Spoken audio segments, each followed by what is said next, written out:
All right, so let's continue our discussion. So where we are, we just studied the demand curve. And we know what does increase in demand or decrease in demand means. And it will also make a difference between changing demand versus changing quantity demanded.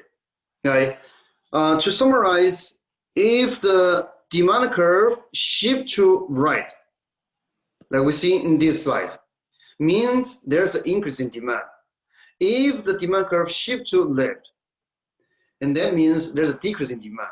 If you observe a move along the curve itself doesn't change, means there's a change in quantity demanded. Okay, so that is to summarize. Now let's see what factor can cause the demand curve shift, or what can cause change in demand, meaning maybe there's increase or decrease. Right, so let's see, so what are the factors that can cause the demand curve to shift? So typically there are the following factors can cause the change, include change in the price, change in income, change in taste, change in expectation, and a change in number of consumers. So now I'm going to use individual slides to explain them one by one. Start with changes in price of related goods and service. To understand that, I'm going to first give you an example. What happened to the demand for travel in Hawaii if the safety cost of traveling to Mexico increases? Okay, so here we are talking about the demand for travel, or we're talking about the market for travel. So this is the target, right? And here, so what is changing? So we are going to see the cost of traveling to one destination, cost of traveling to Mexico, is increasing. And now we're asking how would that affect the demand for travel in Hawaii? So these two are related. They are related in the sense, so you can either go to Hawaii for travel or go to Mexico. And here you may want to think about a particular part of Mexico, like a coastal area, think about Cancun. Right? So how they are related? Essentially, they are substitutes, right? So this is highlighted in the title. They are substitutes. They are substitutes in the sense you may want to go to either Hawaii or Mexico, and usually they are similar, or you are indifferent between these two. Right? Now, if the cost of traveling to Mexico increase, and then so you may want to decrease your demand over traveling to Mexico and substitute with travel in Hawaii. Right? So that's how the price of related goods can cause a change in demand.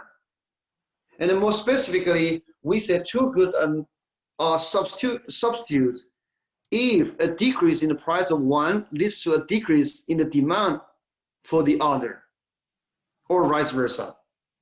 In the example we just discussed, the cost or the price of traveling to Mexico increase. A price of traveling to Mexico increase. This is going to lead to an increase in demand for Hawaii because they are substitutes. Right.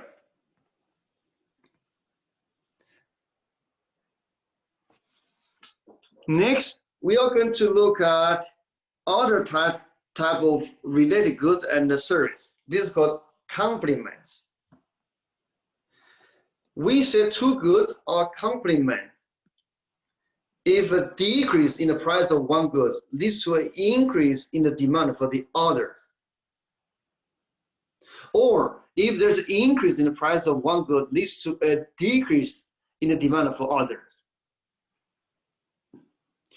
So complements essentially means, so consumers often have to buy goods together. The example can be peanut versus butter. Oh, sorry, peanut butter and bread. So they are complements. Another example, as in the background picture, shows car versus gasoline.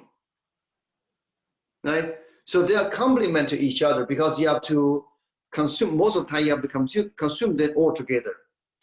An extreme case of complements is your left-hand side shoes versus your right-hand side shoes. You can not only buy a left-hand side shoes, but typically you buy a left-hand side shoes with your right-hand side shoes at the same time. They are complement to each other. Right.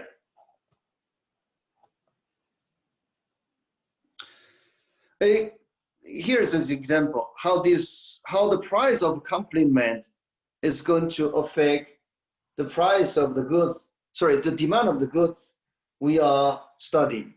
An increase in the price of gasoline will decrease the demand for SUVs.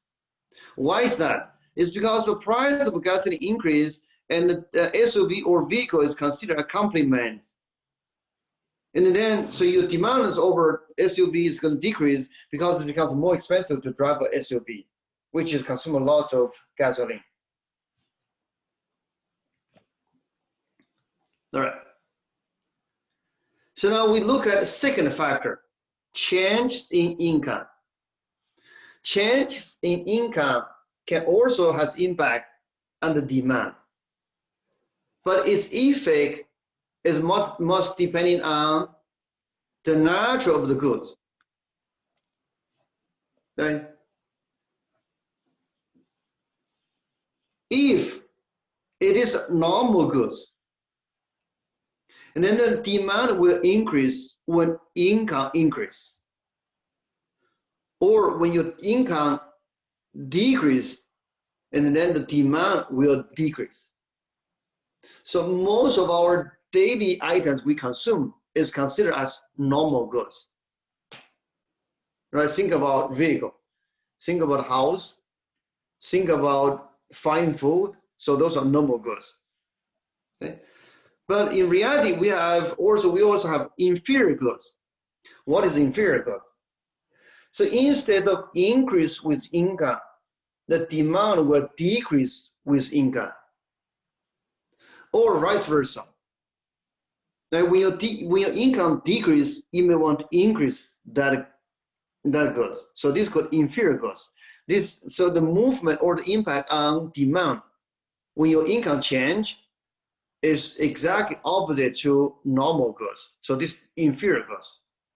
In the background picture, we have an example of inferior goods, which is instant noodle. Right? Okay, another example of inferior goods can be considered, can be public transportation. Okay, so in the city where public transportation is not convenient, or when traffic is not that terribly bad, public transportation typically is considered as inferior goods. As your income increase, you may want to buy a car. You may not want to spend too much time waiting in the hot weather or cold days. Right? So in that sense, public transportation is considered as inferior goods. Right? So this is the second factor. Now, the third factor can cause changes demand is called taste.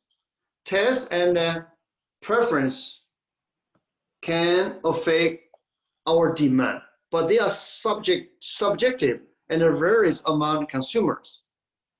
Right? Say, for example, seasonal change or fate have a predictable effect on demand. What happens to demand for face masks in 2020? Evidently, it increased, right? Now, next one or next factor can cause change in demand is expectation.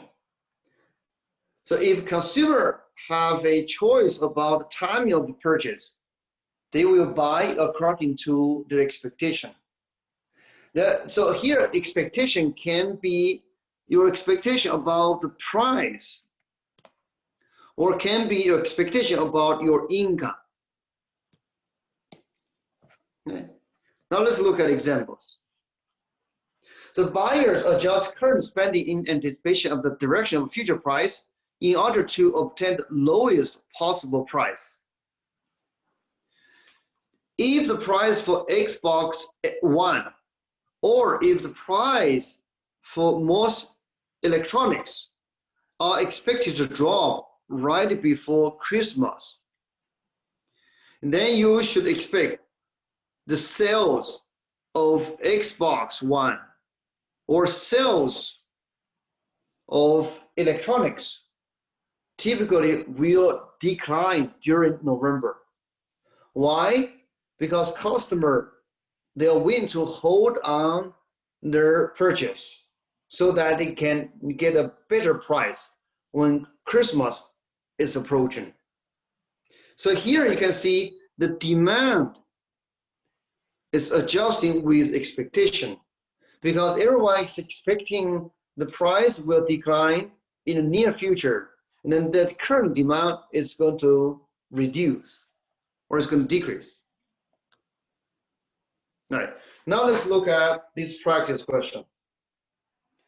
When the price of petroleum goes up, the demand for natural gas and the demand for coal and the demand for solar power.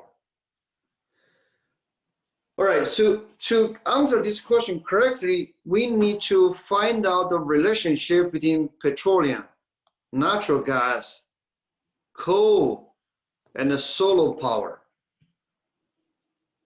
Right? This is so the relationship between those goods are essential. They are substitutes. Natural gas is a substitute for petroleum in generating energy. Coal is considered a substitute for petroleum, and similar solar power is substitutes. But they may be a better substitute. But for now, we just focus on they are substitutes for petroleum in generating energy. Right? So because they are substitutes, now if the price of petroleum goes up, because natural gas is substitutes for petroleum, and then so the demand for natural gas will increase. Why? People is going to substitute natural gas for petroleum because petroleum becomes less favorable as the price increase. And similarly, the demand for coal will increase because people is going to substitute coal for petroleum. And finally, solar power, the demand for solar power will increase as well, because people is going to substitute solar power for petroleum. So the answer is A. Okay. Now the last factor can cause change in demand is due to the change in the number of consumers. Okay. As the population of the economy change, the number of buyers of a particular goods will change. Right? Here is an example. What happens to the demand for diapers in Russia as birth rate drop? And certainly the demand will decrease because people are expecting less baby, and then they are going to consume less diapers. Okay? So you can see here the number of buyers has a significant impact on the demand, because the number of buyers essentially is going to determine the total quantity of demand. So if we think about the United States, currently we are experiencing a significant demographic change, which is the large amount of baby boomer generation, they start to enter their retirement age. Okay? So in that sense, we are going to see some change in demand. So for example, we may see an increase in demand for nursing home. We may see an increase in demand for smaller house, right? Because people when people enter their retirement age, they may want to downsize their house so they can have a higher quality life, right? Now let's look at another practice question. Which of the following will cause an increase in the demand for autos or vehicles? A, price of car tires increase because of a magnesia rubber shortage. So tire is considered as complement or considered input for autos. If the price of car tires increase, so that's going to lead to the demand decrease. So this is not correct. Second, concrete steel reinforcing rod are replaced by aluminum along the Atlantic coast to prevent rusting. So here the key word is steel and aluminum. Right? So from this sentence, you can see the aluminum, the demand for aluminum is going to increase. Why? People is going to substitute aluminum for steel. Right? Okay, so what's the next step? So aluminum is considered as a main ingredient or the raw material to build a car or vehicle. If the demand for aluminum from other sectors increase, meaning the price of aluminum will increase. The price of aluminum increase and the cars becomes more expensive. If the car becomes more expensive, then the demand over car is going to decline. So B is not correct. Now C, gasoline price dropped by 50%. So gasoline is considered as a complement. If the price of gasoline drops, and then it's become cheaper to drive a car. So the demand of a car is going to increase. So C is correct. Now last one, McDonald's increased its hamburger production in response to consumer trend. It has very little to do with automobiles. So D is not correct. Right. So this practice question.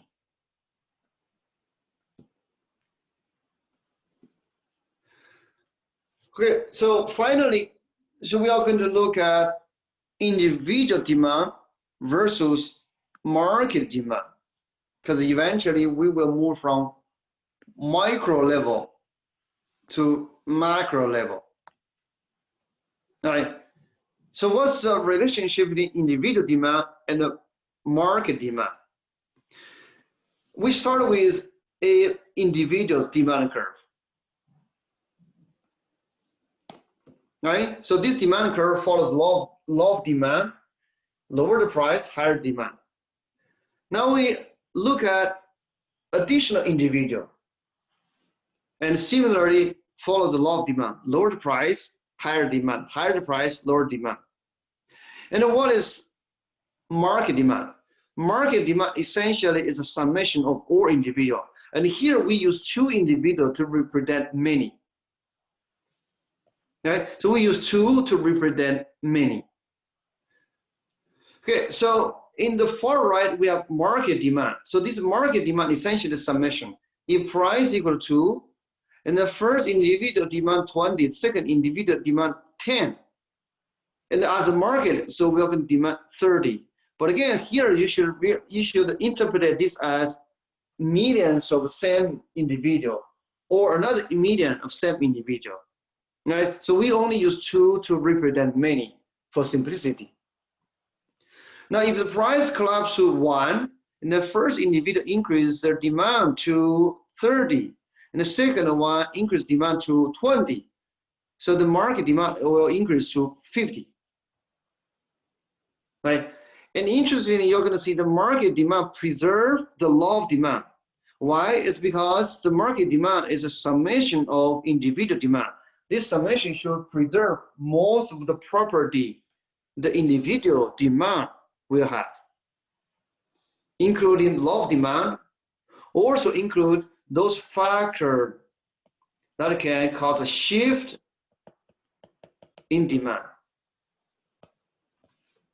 Meaning, if the income increase, and then demand will increase. Like here we talk about blue jeans. Blue jeans is considered as a normal goods. If income increase, and then each individual, they are going to increase their demand. And collectively, we are going to see that market demand is going to increase. You may also think about the test. If people think, oh, so blue jean is not cool anymore, and then so individuals going to decrease the demand, and collectively the market demand is going to decrease. All right. Now, to close to this discussion, I'm going to show you a short video. Right.